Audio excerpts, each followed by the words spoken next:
Guys, good morning, good morning. So tayo guys magpapainit ng ating alaga.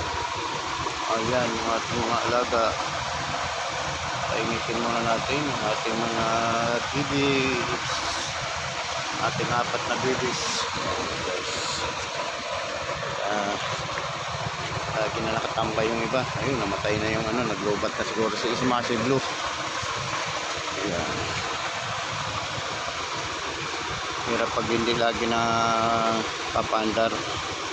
So malamang yung mga battery matulugan. So ayan guys, yung ating apat na may kapal naman akong dyan, kaya lang butas na. Tapos meron tayong apo doon niya. May dalawa, yung sa unbox ko pa. Si Red Fur, si Kolong-Kolong, sinanggalan ko lang ng Kolong-Kolong, si Rider Blue, at saka si Baby Bet. Si Baby Bet na gumastos ng 11K dahil doon sa paglubog sa baha. Ito naman 1 year doon sa auto ito sa Bulacan, ay sa Bacoor. Sa haba ito, nakabili rin siya ng isang Honda Click. Taon sa kay brother. So ayun guys, iinit lang natin muna.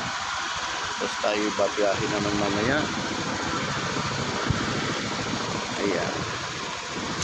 Ano ba natin gagawin dito? Nanginayang naman ako bawasan pang madagdagan. Siyempre yung mga anak ko, pagka marunong na magmotor, ayan, ito yan sa aking munting bahay. Ayan. Guys, thank you so much for watching. Maraming salamat. I love you. Yan ating munting pundar, ating paghanap buhay guys. Alright, safe. Yan, ito nakarating na ng Masbate.